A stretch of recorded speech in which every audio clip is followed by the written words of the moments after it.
Bienvenidos a todas y todos los que hoy día queremos saber más sobre bienestar y salud mental en las organizaciones. En primer lugar, agradecer a la Facultad de Psicología de la Universidad del Desarrollo, a la FEN, a la Facultad de Economía y Negocios, y también al área de vinculación con el medio, que nos han permitido de alguna manera canalizar todas las inquietudes que nos surgen en las conversaciones que como LUCAP tenemos sobre outplacement, experiencia de empleado y coaching, que finalmente se traducen en preguntas de la gente en situaciones que están pasando y que nos interesa traspasar y que hemos encontrado excelente recepción en realidad en nuestros partners de la UDD. Quiero agradecer a los expositores, a Jaime Silva, que fue el expositor del primer módulo, que nos dio, siento, por lo menos en mi caso, me dio distinciones para entender el concepto de crear una cultura de salud mental y bienestar en la empresa con mejores distinciones. Quiero agradecer también a Javier Martínez, que nos va a hablar sobre cómo adaptarse al trabajo del futuro, cuidando el bienestar en las organizaciones.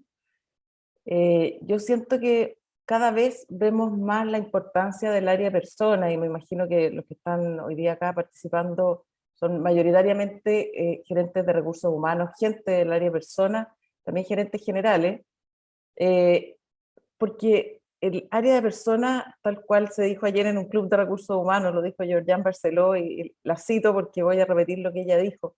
Hoy día hay tres grandes preguntas que se están haciendo en cualquier tema. O sea, las empresas hoy día hablan de innovación, hablan de nuevos proyectos, de abrir, no sé, una oficina en China, y en realidad el área persona es fundamental en toda esa estrategia, en todas esas decisiones, porque básicamente hay tres preguntas. La primera es, ¿tenemos el talento internamente para poder hacer lo que están queriendo hacer?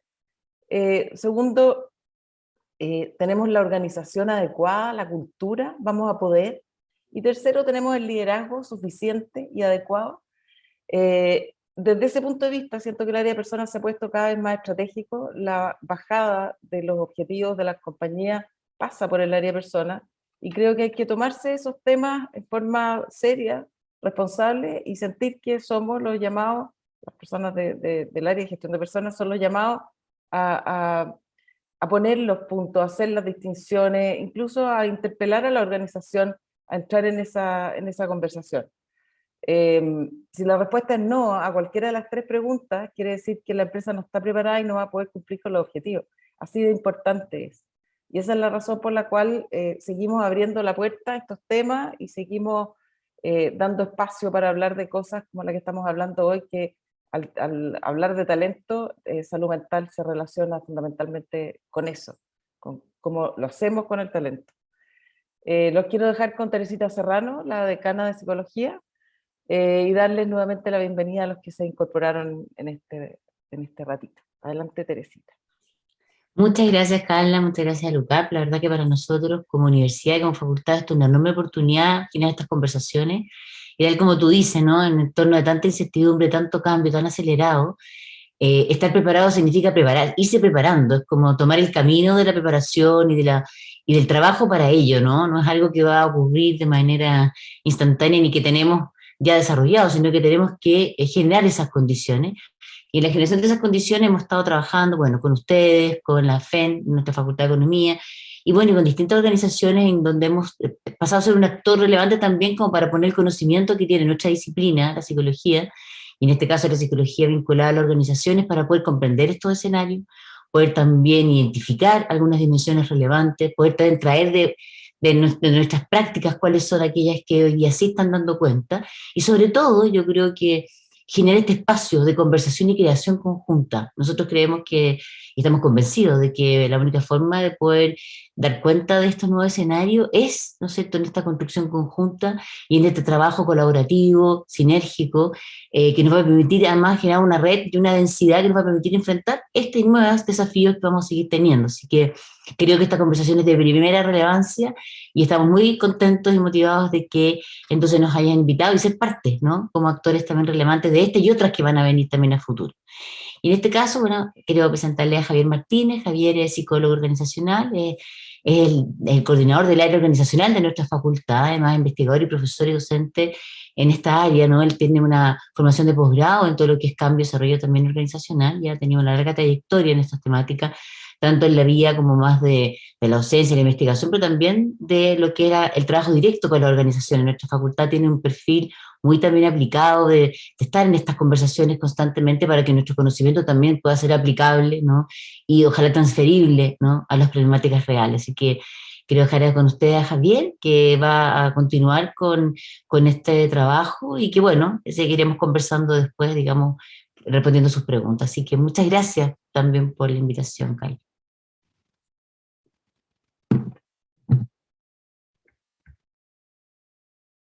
Bien, bueno, muchas gracias a todos por su presencia. Estoy compartiendo acá mi pantalla. Ahí creo que ya se ve bien, ¿sí? Sí. Ok. Bueno, lo primero que quisiera mencionar es que aquí vamos a hacer una especie de match, ¿no? Entre lo que ustedes pueden haber visto en la sesión anterior. No necesariamente estuvieron todos y todas ahí, pero sí vamos a hacer algunas conexiones porque esto tiene que ver también con un proceso de, yo diría como de diálogo, de exploración y de generación de un modelo que hemos estado trabajando como facultad.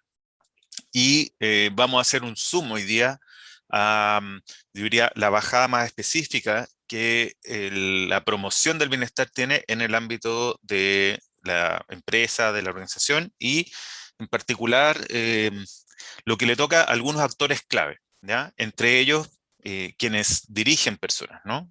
Todos aquellos llamados a tener algún rol de liderazgo y también para aquellos que deben resolver o ejecutar, sean profesionales o técnicos, los problemas cotidianos que son propios de su labor, de su tarea, ¿no? Entonces, lo primero tenemos acá una pregunta inicial que es, ¿cómo potenciar el bienestar y la transformación?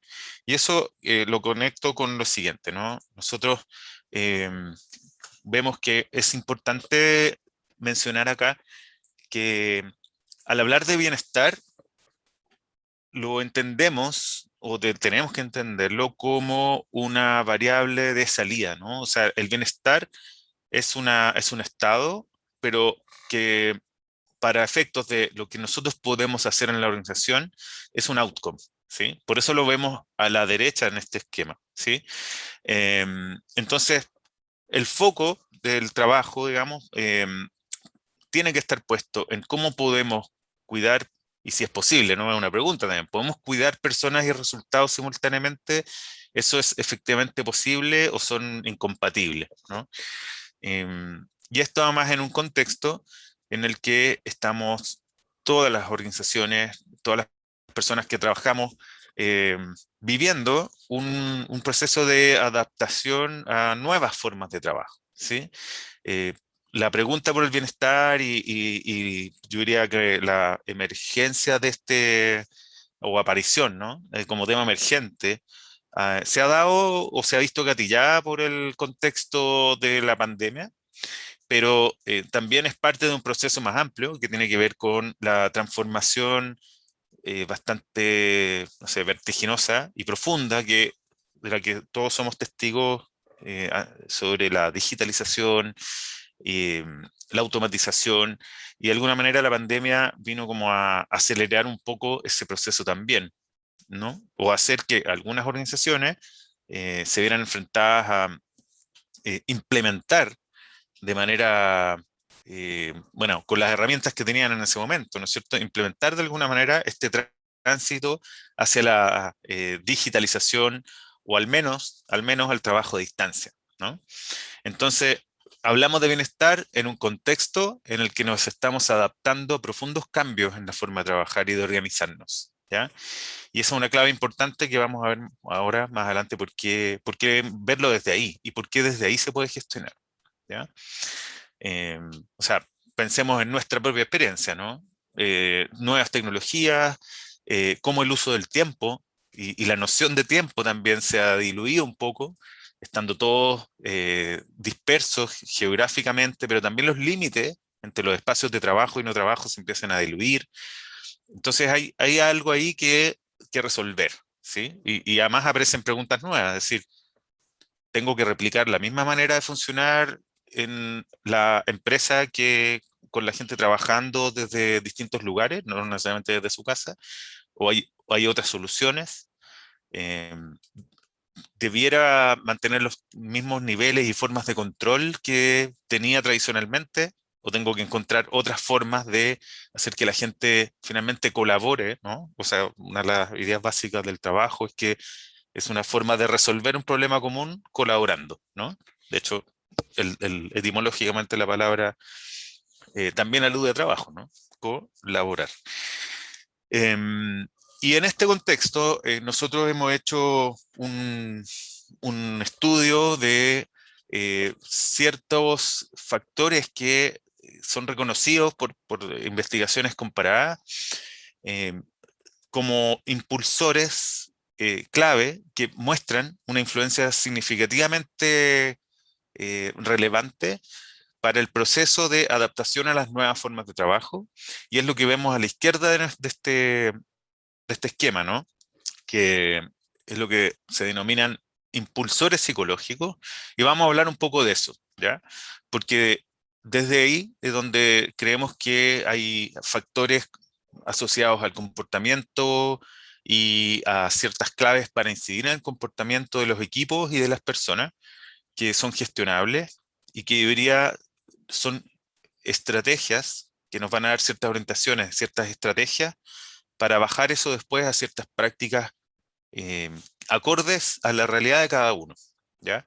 Y ahí yo probablemente voy a repetir lo mismo que dijo Jaime en la sesión anterior en relación a las estrategias versus las recetas, ¿no? Yo creo que es súper importante eh, hacer esta declaración, ¿no es cierto?, de que eh, aquí vamos a hablar de ciertas orientaciones que están bien reconocidas y especificadas, pero la manera en que yo eso lo llevo a mi contexto de negocio, a mi organización, necesariamente requiere un ajuste, una customización, ¿sí? Entonces, no existen necesariamente recetas así como universales, pero con las estrategias sí podemos transformarnos en mejores chefs, que podemos adaptar esa receta al momento y al lugar específico, ¿sí? Así como cuando yo voy a La Vega o al mercado y tengo que resolver también con lo que hay, eh, un buen estratega tiene que saber adaptar soluciones concretas, puntuales, a la realidad y al contexto propio de su organización, ¿ya? Entonces, em, hablemos un poco de estos impulsores psicológicos, ¿sí? Un factor clave como impulsor que en el fondo permite una mejor adaptación y apropiación de las nuevas formas de trabajo es el empoderamiento. Sobre eso tenemos bastante coincidencia y evidencia, ¿no? En las investigaciones y estudios más, yo diría también desde el mundo de la consultoría. eh, Todos tienden a coincidir en que para la nueva realidad y formas de trabajo que tenemos hoy, em, tenemos que ser capaces de empoderar a los equipos de trabajo y a los colaboradores. Y esto, cuando hablamos de empoderamiento, hay tres cosas importantes ahí. La primera, ¿qué significa esto, no? El empoderamiento es poder asegurar la mayor congruencia posible entre los recursos y los requisitos que una tarea o desafío tiene, ¿sí? O sea, si yo eh, quiero que una persona se haga cargo y esté en condiciones de responder por sí misma, además de el aspecto más motivacional y más, yo diría, como de ciertas ideas sobre sí mismo, es importante que esa persona cuente con los recursos que la tarea le demanda, ¿ya? Eso hace viable y hace concretamente real la posibilidad de empoderarse.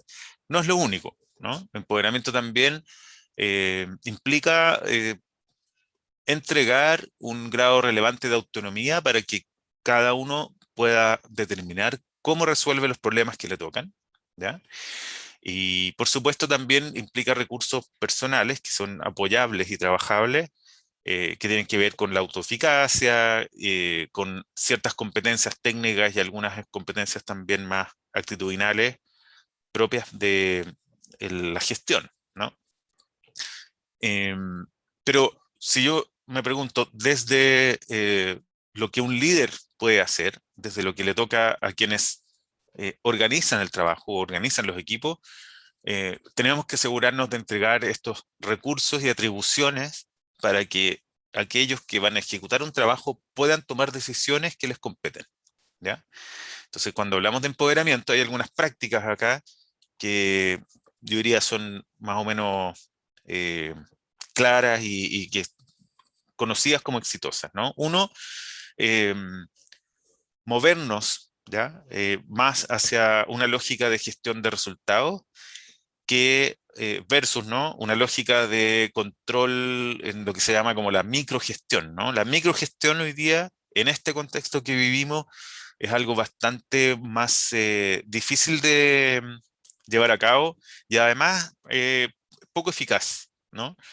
Esto implica entonces, cuando yo decimos eh, empoderar, estamos hablando de ceder autonomía, ¿ya?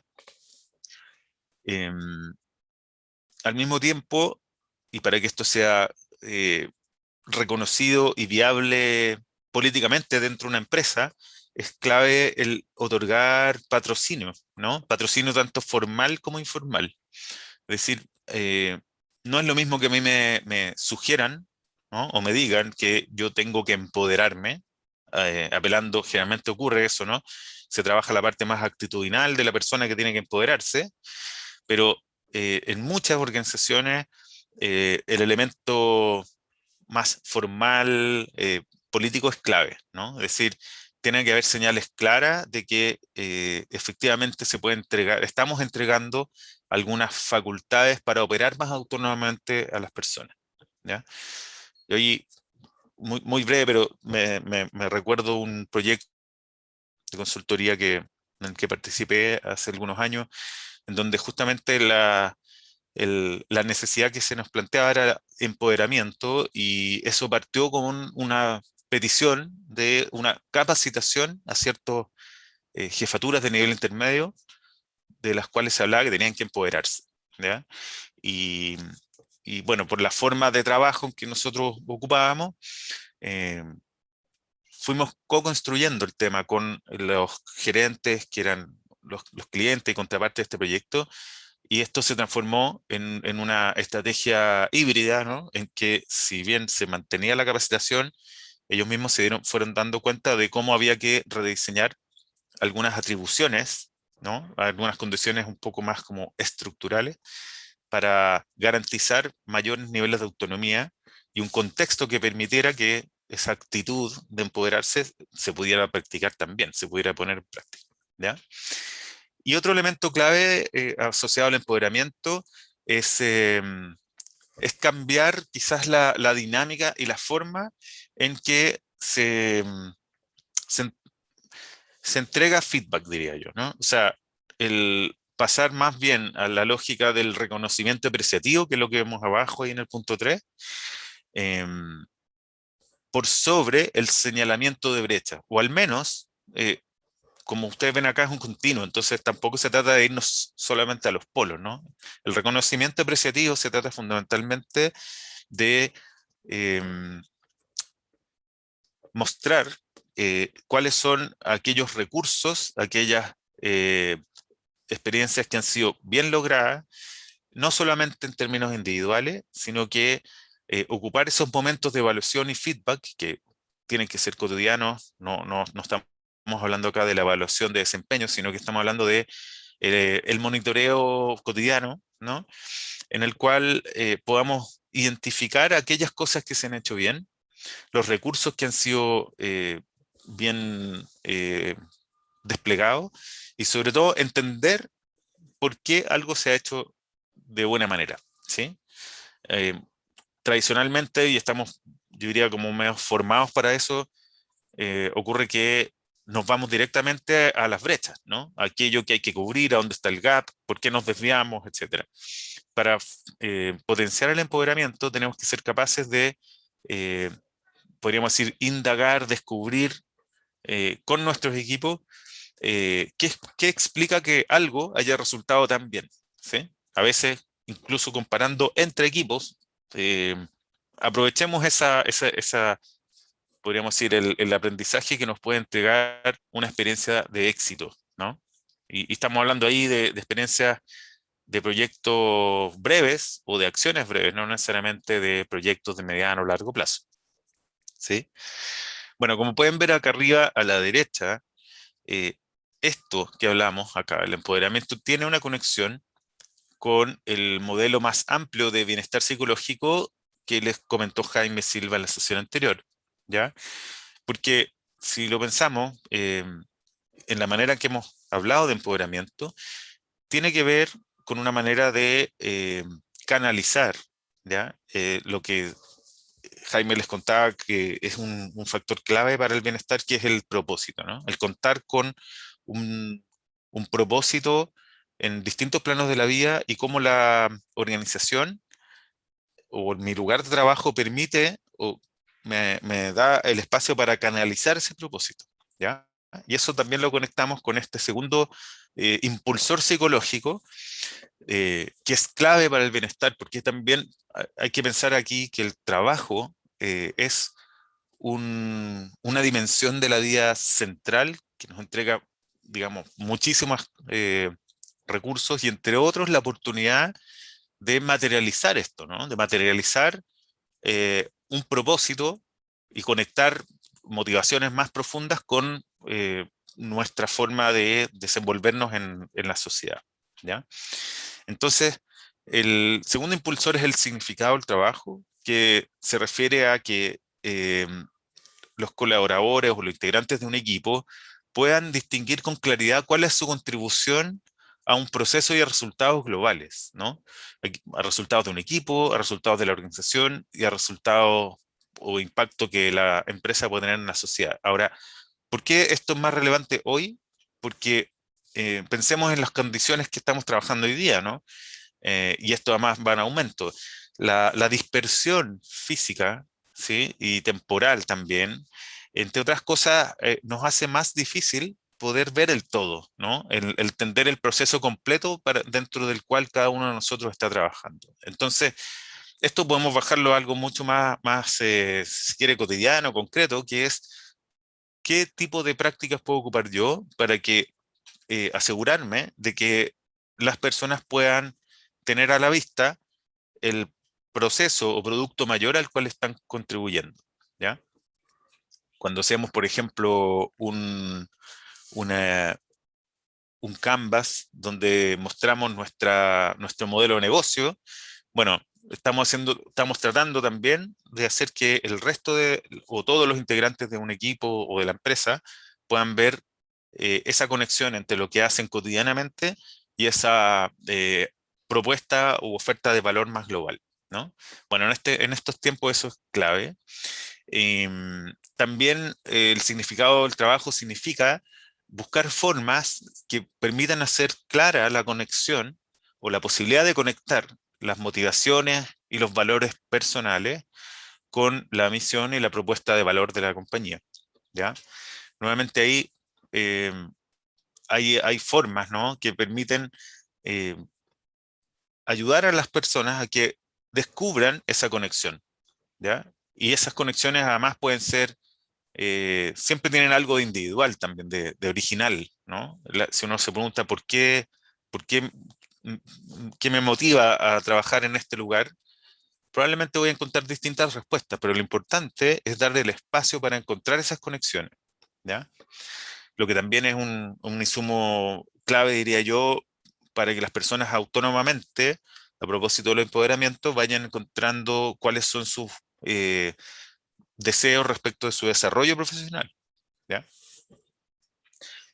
Y el otro aspecto importante acá es que es importante incorporar dentro del rol o de la distribución del trabajo desafíos que exijan el despliegue de talentos, ¿ya?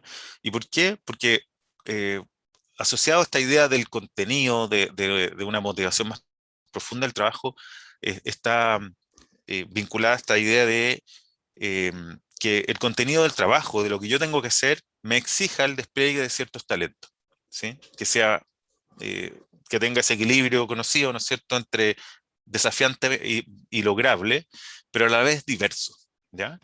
Entonces acá hay algunas prácticas un poquito más concretas, ¿no?, que uno podría ver para potenciar este factor psicológico que es el significado del trabajo.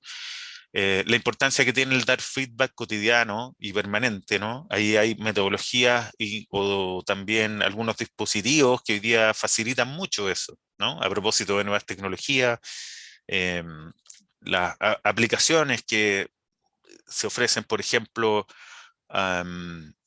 suites de gestión de personas, que hay formas de facilitar mucho ese enriquecimiento y yo diría como velocidad del feedback, ¿no? También es clave para poder potenciar este impulsor psicológico, entregar herramientas que faciliten el aprendizaje autónomo de los colaboradores, ¿ya? También, nuevamente, la tecnología hoy día nos permite, por ejemplo, eh, implementar plataformas digitales flexibles donde cada uno de los profesionales o técnicos administran o gestionan su aprendizaje, ¿ya? Lo que yo hago es poner a disposición un conjunto de recursos que la persona va viendo en qué momento y cómo lo va asociando a su experiencia cotidiana de trabajo, ¿ya? Y también lo otro que es clave es ocupar ciertas herramientas o metodologías que hagan visibles los flujos, yo diría las interacciones clave entre clientes y proveedores, tanto internos como externos, ¿ya? Eh, Quizás así como una idea central de esto que hablamos sobre el significado del trabajo, estamos hablando de cómo asegurar un entorno que sea desafiante, pero abordable, ¿no es cierto? Y al mismo tiempo eh, que el colaborador tenga una visión global, más allá de aquello puntual que le toca resolver en un contexto que por inercia nos tiende a posicionar eh, en un lugar en donde no es tan fácil ver el todo, o es más difícil que antes, ¿ya? Bueno, si estamos hablando de bienestar, hay un factor que hoy día resulta fundamental. Yo diría, ninguno de estos factores, como podrán pensarlo, son nuevos, ¿no? Lo importante o lo interesante acá es la relevancia que adquieren en el contexto que estamos viviendo, ¿ya? Cuando digo contexto de transformación, no solamente eh, pandemia, ¿no? Sino que eh, el contexto de cambio acelerado que estamos viviendo. Y conectando esta idea de seguridad psicológica, que voy a explicar un poquito más de qué se trata, los quiero como también llamar a asociar y recordar esta idea de conexión interpersonal que comentó Jaime Silva en la clase anterior, la sesión anterior, porque tiene mucho que ver. Esto nuevamente es una manera de bajar eso que se denomina conexión interpersonal, es decir, la calidad de las relaciones que yo puedo tener con un otro, ¿no es cierto? Y la calidad del vínculo. ¿Cómo llevo eso al contexto específico del trabajo? ¿Sí? Em, yo diría que la seguridad psicológica tiene tres elementos que son súper, yo diría, no sé, determinantes, ¿no? En este momento. Uno es que eh, hoy más que nunca, digamos, tenemos que procurar eh, generar un espacio grupal o condiciones de equipos de trabajo en donde las personas se sientan cómodas para tomar ciertos riesgos, ¿ya? Ciertos riesgos en el sentido de que sientan que hay espacio para plantear diferencias, plantear desacuerdos y que es posible aprender del error, ¿ya? Um, Cuando hablamos de aprender del error, estamos diciendo que es clave en contextos donde estamos llamados u obligados a innovar, o sea, a resolver nuevos problemas o problemas tradicionales, pero de maneras distintas. eh, Negar la posibilidad del error es, yo diría, como solamente chutear un problema, en el sentido de que vamos a ocultar la posibilidad de hacer correcciones rápidas, ¿sí? O un poco en la lógica Lean, fallar rápido y fallar barato, ¿no? En el sentido de que es clave que la gente pueda comunicar, declarar cuando no sabe resolver algo, cuando ha tenido alguna falla o se presenta algún elemento que se desvió de lo planificado y que más emocionalmente se sienta que eso es posible de plantearlo, ¿no? De hablarlo en el equipo. Y para eso es clave entonces que los integrantes del equipo sientan que cuentan con un apoyo social disponible en su equipo y de parte obviamente de sus jefaturas, ¿ya? Algunas prácticas más concretas para promocionar esto que se llama seguridad psicológica. Una es generar espacios como las comunidades de práctica. Existen distintos nombres y distintas metodologías para eso, pero básicamente cómo tú puedes generar ahí equipos que vayan analizando la experiencia y cruzando el conocimiento que generalmente es interdisciplinario, ¿no? Mientras más complejo el desafío, más interdisciplinario o más interdisciplina requiere, ¿no? Entonces, los círculos de innovación y aprendizaje Lean, ese tipo de metodologías son muy potentes para, entre otras cosas, asegurar esta lógica de la seguridad psicológica, ¿no? Em, Pensemos en los equipos de innovación. Cualquier proyecto de innovación en el que ustedes hayan participado, lo primero que uno le dicen, eh, aquí hay espacios y hay momentos para pensar en forma divergente, no nos autocensuremos, equivoquémonos controladamente, ¿sí? Bueno, eso también tiene que ver con un clima psicológico, no es solamente una metodología, sino que uno tiene que generar o asegurar ciertas condiciones psicológicas para que eso pueda ocurrir realmente, ¿ya?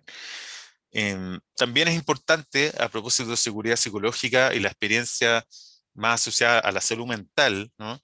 Em, ¿Cómo nos aseguramos de conocer y comprender la diversidad de nuestros empleados, entendiendo que hay distintos contextos y vulnerabilidades frente a ciertas condiciones estresoras, ¿ya? Hay, a- el tema de la pandemia y el teletrabajo creo que ha sido muy gráfico en eso, ¿no? Cada uno, cada una ha enfrentado el desafío de teletrabajar desde su casa en las condiciones en que vive, ¿no? Entonces tenemos personas que pertenecen a distintos territorios, a barrios distintos, eh, condiciones de género distintas. Un dato que me imagino han escuchado es cómo se ha visto la diferencia muy grande, ¿no? Muy significativa entre eh, las mujeres que han tendido a ocupar roles de cuidado, tanto de niños o adultos mayores, de manera mucho más acentuada que los hombres. eh, y hay una serie de, podríamos decir, de condiciones, contextos que hacen que cada uno viva de manera distinta, ¿no? La misma situación de trabajo. Entonces, es importante en ese sentido cómo yo le muestro y me doy el trabajo, podríamos decir, de conocer cuáles son esos posibles grupos que quizás requieren algún apoyo distinto dentro de mi organización, ¿ya?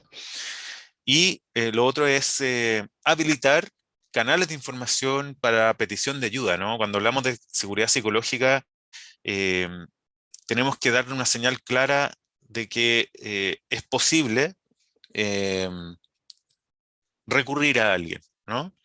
Y para eso hay algunas experiencias interesantes, como ciertos roles o ciertas personas que operan ahí como escucha, como mensajeros que se declaran disponibles, digamos, para poder canalizar una necesidad. No significa de eso que nos hagamos cargo necesariamente de quizás de algún problema psicológico más complejo, pero saber que contamos con la posibilidad de hablarlo y de que eso puede ser derivado, potencia muchísimo esto que mencionamos como la seguridad psicológica. Y finalmente, el otro factor que es clave es el de la autorregulación, ¿ya? La autorregulación entendía, y aquí lo conecto con dos elementos que vieron en una sesión anterior con Jaime, ¿no? Donde se hablaba de el aquí y el ahora, y la capacidad de la autoconciencia, ¿no? La autorregulación en el entorno del trabajo implica ser capaz de atender, evaluar y modificar las propias reacciones emocionales, ¿ya? Por lo tanto, en el aquí y a la hora, ¿sí? Y sobre todo moderar cómo estas reacciones emocionales pueden intervenir en el desarrollo de mi tarea y de mi rol, ¿ya?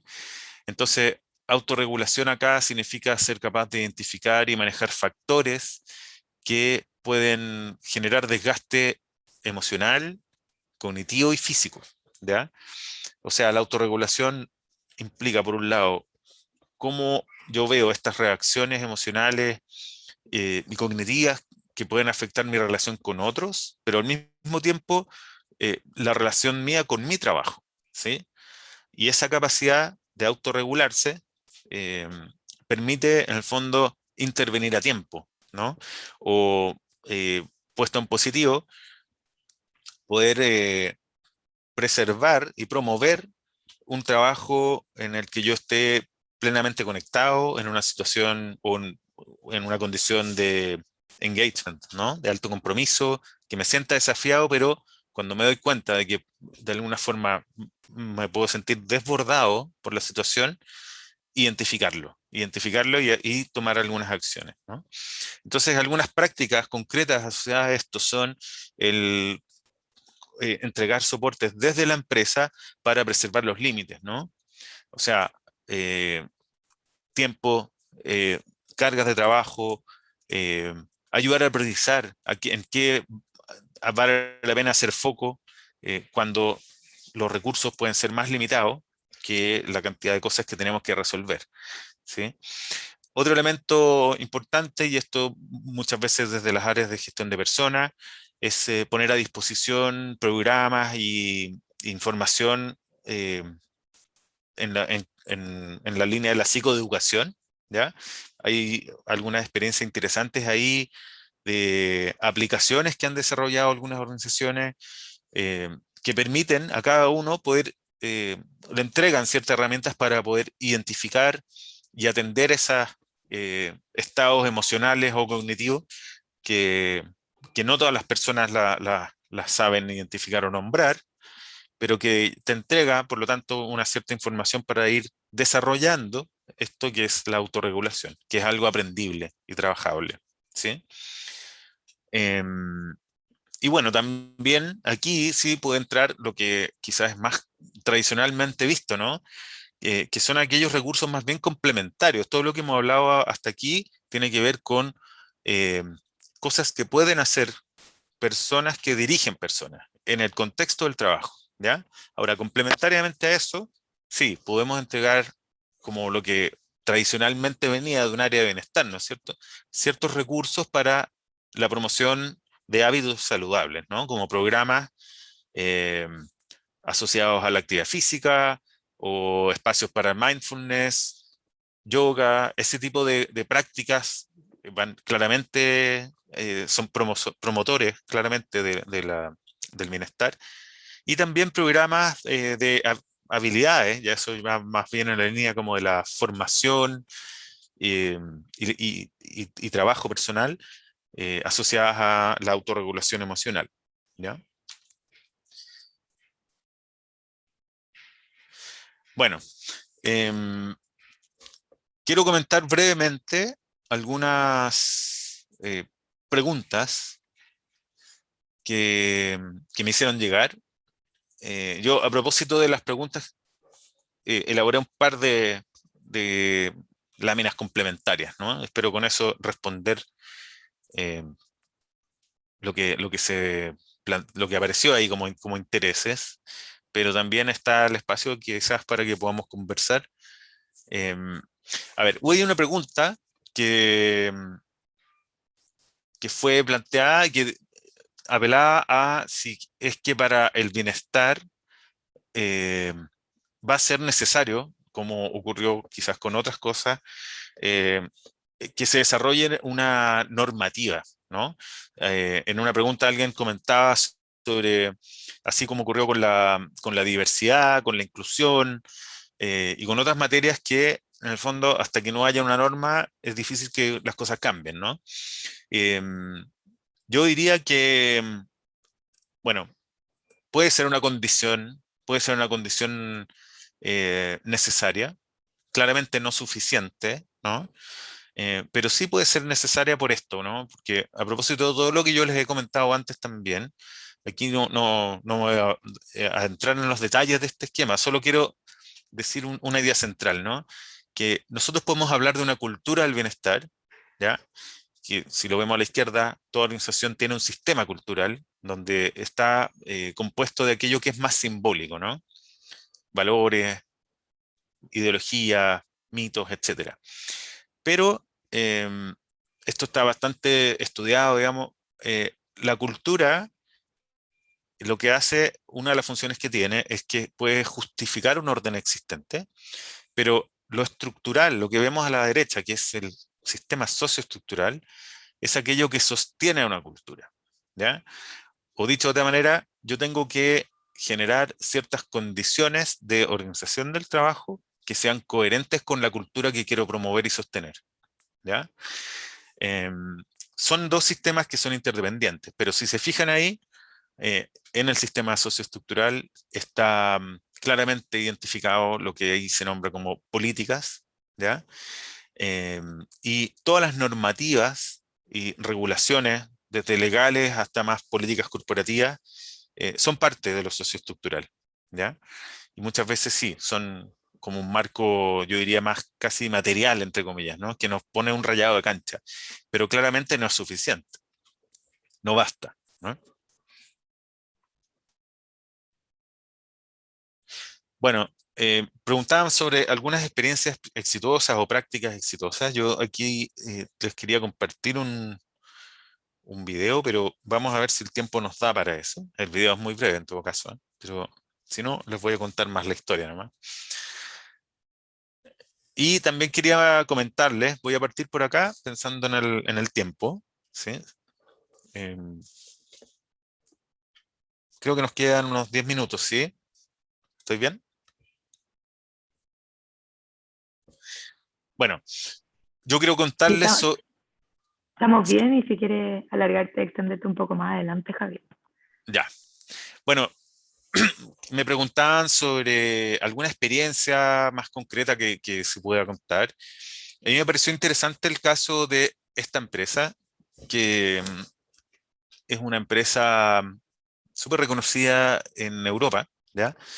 Que tiene una forma de organizar el trabajo que no surgió por la pandemia, ya viene de antes, pero es muy propia de lo que probablemente algunos han escuchado hablar, de esta nueva forma que están adoptando muchas organizaciones eh, en el marco de lo que autores como Frederic Laloux mencionan esto de el reinventar las organizaciones o las organizaciones esmeralda, ¿ya?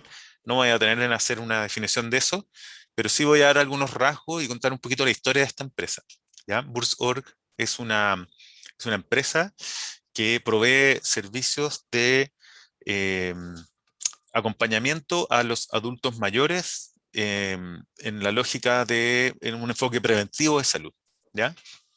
Esta empresa surgió en Holanda en un momento en el que en el sistema de salud holandés históricamente funcionaba con una lógica territorial en donde era proveído por el Estado y se asignaban una especie de equipo o médico y equipo de cabecera para ciertos sectores de la ciudad, ¿ya? Eso tenía muchas bondades, funcionó súper bien, pero en algún momento se vio como inviable económicamente y eso como a fines de los años 80 por ahí, se incorporó a la gestión de salud y prevención la participación de privados, ¿ya? De empresas proveedoras privadas, para hacer lo mismo que antes se hacía desde el Estado. ¿Ok? eso obviamente además con una necesidad y una lógica de hacer más eficiente, sobre todo en términos de recursos, el tema, ¿ya? Lo que ocurrió es que, bueno, aplicando la lógica que tradicionalmente traían muchas empresas, se dieron cuenta de que podían optimizar una serie de procesos, ¿no? Entonces, lo que ocurrió ahí es que las empresas empezaron a eh, compartimentalizar las acciones que tenía que ejercer cada uno de los profesionales. Es decir, por ejemplo, había enfermeras que pasaron a ser ponedoras de inyecciones, digamos, ¿no? Entonces se les entregó un dispositivo con GPS, ya entrado a los años 90. Cada casa tenía un código de barra y a a esa enfermera que solo ponía inyecciones, se le controlaba el tiempo y su trabajo, digamos, se considera como el mejor trabajo en la medida que menos tiempo invirtiera en ponerle una inyección a cada uno de los pacientes y cubrir el territorio lo más rápido posible, ¿sí? Ahora, ¿qué pasó con eso? Empezaron a surgir otros problemas. Primero, em, falta de sentido y desapego, y muchos casos de burnout en los equipos médicos y de enfermera, ¿ya? Un poco la reflexión era, yo no estudié para tratar un brazo o inyectar un brazo y no conversar con nadie. Pero al mismo tiempo, y también es paradójico, empezó a ocurrir que los índices de bienestar y de salud de los propios pacientes adultos mayores no necesariamente mejoraron, ¿no? A pesar de que se le atendía, podríamos decir, más rápido, ¿no? Entre otras cosas pasaba, por ejemplo, que el mismo paciente tenía que conversar como con 5 o 6 personas a la semana porque eran personas que venían a hablar con una parte del paciente, ¿no? Versus un modelo más holístico, etcétera. Bueno, entonces surgió esta empresa que se llama Pulse.org, que fue eh, un emprendimiento de ex empleados de una de estas empresas proveedoras, y ellos dijeron, vamos a tomar lo mejor de cada sistema, ¿sí?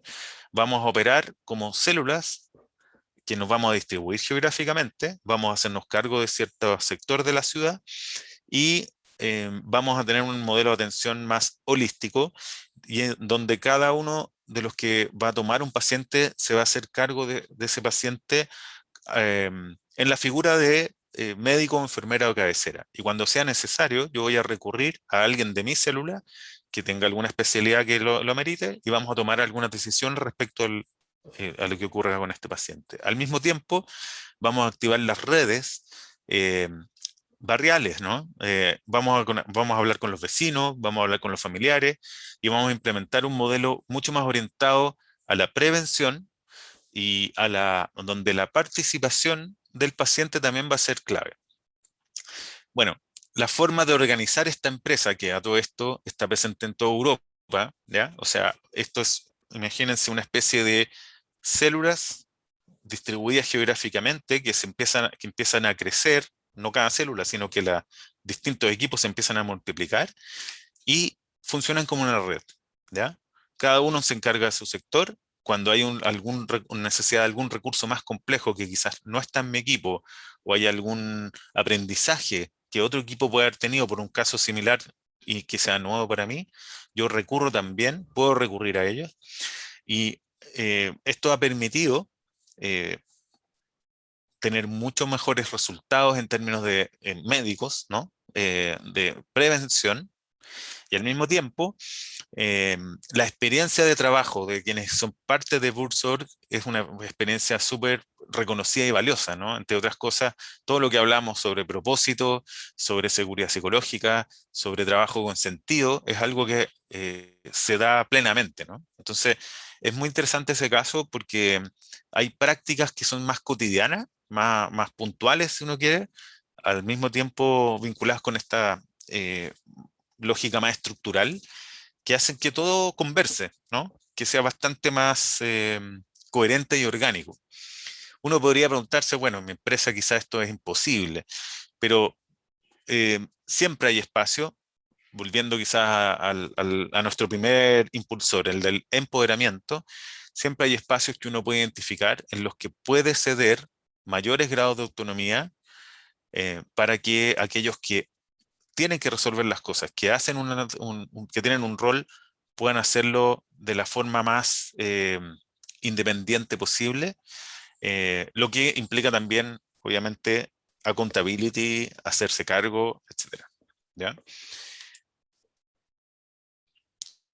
Bueno, yo quise mostrarles solo ese caso. Hay muchos otros casos que son interesantes. Se los van a quedar aquí en la presentación y ustedes podrían después averiguar de qué se trata cada una de estas organizaciones y por qué están incluidas acá. Bueno, no sé si tenemos tiempo para mostrar este video. Sí, adelante. Démosle. ¿Sí? Ok. Ya, voy a silenciarme un poco para poner el...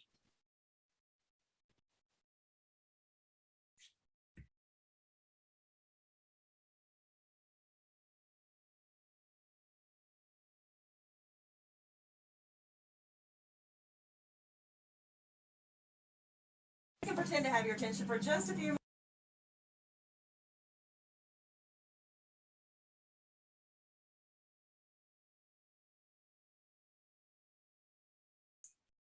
Ya, creo que ahí escuchan el audio de mi equipo. Sí, todo bien. Ya, ok. Bueno, voy a poner una parte, ya no lo voy a poner todo, es corto de todas maneras, pero quiero compartirlo y ahí explicarles por qué. Por qué me llama la atención y por qué tiene que ver con todo lo que hemos estado hablando. Bueno, esta es una tripulante de una línea norteamericana que se llama Southwest Airlines, que es reconocida por varias cosas, ¿ya? Veamos. I can pretend to have your attention for just a few moments. My ex-husband, my new boyfriend, and their divorced attorney are going to show you the safety features of the Boeing 737-800 series. It's been a long day for me. To properly fasten your seatbelt, slide the flat end of the buckle. To release, lift up on the buckle. Position your seatbelt tight and lower across your hips like my grandmother wears her support bra. If you get mad and you want to take your toys and go home, there's 8 ways to get there. 2 forward exit doors, 2 wing window exits, 2 rear exit doors, signs overhead, disco lights, and the floor lead each exit.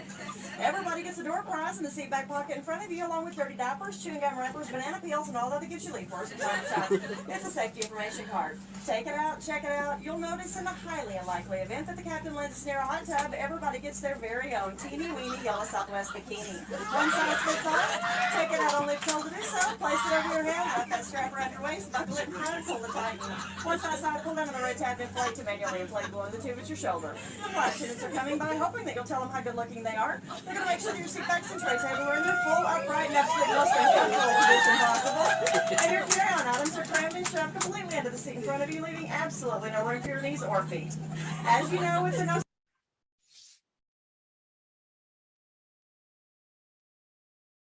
Bien. Ya, no lo voy a dejar hasta el final por el tiempo, pero quería comentarles, a ver, por qué esto puede ser interesante para lo que estamos hablando. Pensemos en el caso de es una tripulante, esto es además un video grabado por un pasajero, o sea, no es un video promocional o algo que esté hecho así como medio maqueteado, ¿no es cierto? Sino que es un vuelo cualquiera que le podría haber tocado a un pasajero de esta línea aérea. Y lo que vemos acá es que esta tripulante, ¿qué es lo que le dice su empleador o su jefatura?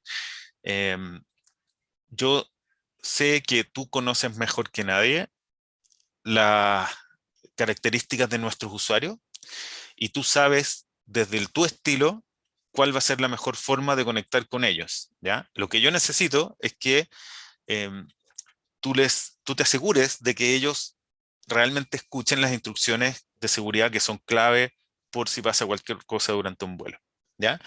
Entonces, aquí está, digamos, la interpretación de ese objetivo y la manera de lograrlo es algo que queda a criterio de cada tripulante, ¿ya? Probablemente esto se discute previamente, no sé si es tan espontáneo así como lo que estamos viendo en el sentido de que pueden haberlo preparado, ¿no? Pero claramente hay un grado muy evidente de discrecionalidad, ¿no? Es decir, de ceder la toma de decisiones y el definir cómo hago yo lo que se me pide que haga, em, a partir de lo que yo sé hacer mejor o de mis propias habilidades, etc. ¿sí? Em, entonces, bueno, esta línea aérea, que además es una línea aérea low cost, como podrán haber visto, em, conecta con un propósito que es reconocido por todos sus usuarios, ¿no? Esta línea aérea se caracteriza por el problema de democratizar la posibilidad de volar en Estados Unidos, ¿no? O sea, poder volar barato, no te ofrecen más de lo que te puede ofrecer. Eso también lo incorporan, de hecho, esta tripulante como en parte como del humor, ¿no es cierto? Pero también está diciendo, nosotros cumplimos con lo que te ofrecemos, ¿sí? No hay entretenimiento a bordo, aparte de lo que ella está haciendo, pero vas a volar seguro, vas a volar barato, vas a llegar a destino, ¿sí? Em, entonces, el empoderamiento y el significado del trabajo son cosas que se pueden llevar a decisiones, yo diría bastante más cotidianas también, ¿no? Lo que nosotros entregamos acá son ciertas eh, estrategias y, y la pregunta que sí siempre va a quedar abierta es, bueno, ¿esto cómo lo llevo yo a mi organización, al negocio en el que yo opero, digamos? Y eso es algo que hay que, yo diría, hacer fluir, ¿no? Y llevarlo en una lógica más de consultoría a la realidad de cada uno. Quizás ahí con esto quiero cerrar. La importancia y la oportunidad que entrega eh, la colaboración entre organizaciones. Nosotros eso también somos convencidos y es parte de nuestra mirada de que para problemas nuevos, ¿ya? Es fundamental poder funcionar en la lógica de redes de colaboración entre organizaciones. Esto es un ejemplo nomás de una red, cómo partió y después cómo se fue nutriendo en términos de intercambios entre empresas, ¿ya? Y lo importante de poder aprender y la posibilidad de importar, entre comillas, buenas experiencias de una organización a otra y contar con un contexto o con proveedores que te permitan hacer ese camino, nos parece que es una línea súper interesante. Ahí alguien preguntaba por proveedores, ¿no? Era una de las preguntas que había. Yo creo que dependiendo la estrategia de la que hablamos, hay proveedores distintos, ¿no? Pero yo creo que esto entre otras cosas, tiene que ver con innovación, con eh, poder capturar soluciones que otras empresas ya han implementado y potenciar ese diálogo, creo que es uno de los caminos. Muchas gracias. Bien, muchas gracias, Javier. La verdad que yo creo que para todos nosotros tremendamente interesante y desafiante al mismo tiempo, porque como tú dices, problemas nuevos, repertorios nuevos y distinciones nuevas que no necesariamente las hemos tenido incorporadas, digamos, en nuestras conversaciones, al menos no necesariamente de esta manera. Así que tremendo, tremendo contenido, tremendo approach a este tipo de cosas. Tenemos una pregunta que parece muy interesante acá, que la vamos a leer a continuación, Javier, para que podamos responderla. Yo creo que con esto ya vamos terminando la parte de las preguntas. Tú ya respondiste varias de las que nos habían hecho llegar. Dice, ¿cómo construir KPIs que vayan en la lógica de este enfoque y dimensiones psicológicas? De alguna manera, otra forma de preguntarlo es cuáles son las herramientas de medición más utilizadas para tener un monitoreo constante y fomentar la cultura del bienestar. Sí, mira, existen escalas que están validadas bueno, nosotros para los impulsores ya hemos detectado y hemos elaborado un conjunto de herramientas que permiten monitorear aquello, ¿ya? Yo diría que eso en relación a los impulsores. En relación a los variables de salida, ¿no? Bienestar, eh, productividad, etcétera. eh, También en el ámbito de bienestar existe una nutrida, digamos, batería de instrumentos que te permiten eh, monitorear. Hay un índice, por ejemplo, hay un índice de bienestar integral en el trabajo que está validado y existe, es disponible, y son cosas que uno puede incorporar, yo diría, para hacer mediciones de, podríamos decir, de línea base, de un momento uno. Después, lo más interesante sería poder comparar eso con la implementación de ciertas estrategias y después monitorear la evolución de esos mismos KPI. Perfecto. Bien, creo que esa es la única última pregunta que teníamos y las otras ya las habíamos respondido, así que yo creo que con esto ya estamos terminando esta nueva conversación con respecto a salud mental y bienestar, digamos, en las organizaciones. Y nada, queremos nuevamente agradecer a todos los que están participando hoy en día, a los que participaron también en la sesión anterior, agradecer a Javier y a Jaime de la sesión anterior, a Teresita Serrano y a la Universidad del Desarrollo por haber estado en esto. Y bueno, queremos contarles que los vamos a invitar, los vamos a dejar ya invitados a una tercera y último módulo, un tercer y último módulo de este ciclo, que probablemente lo vamos a realizar el 29 de septiembre y en el cual vamos a conversar con algunos gerentes de recursos humanos, empresas que nos van a contar de una manera, claro, aplicada, cómo ha sido el trabajo con respecto a salud mental y bienestar en las organizaciones, para que tengamos una dimensión de esa naturaleza de este tema. Y nada, simplemente contarles que les vamos a mandar también una muy breve encuesta de este webinar, y de estos contenidos también para poder ir conociendo cuáles son otras temáticas que podrían ser interesantes que sigamos desarrollando, para poder seguir, como decía Javier, seguir colaborando en la construcción de conocimiento nuevo, de prácticas nuevas y de co-construir, digamos, nuevas distinciones para el quehacer de las organizaciones. Así que nuevamente muchas gracias a todos, muchas gracias a los participantes, muchas gracias a Javier, a Teresita, y los vamos a invitar prontamente, digamos, a nuestra próximo módulo del 29 de septiembre. Muchas gracias a todos. Chao, muchas gracias. Que estén muy bien. Gracias.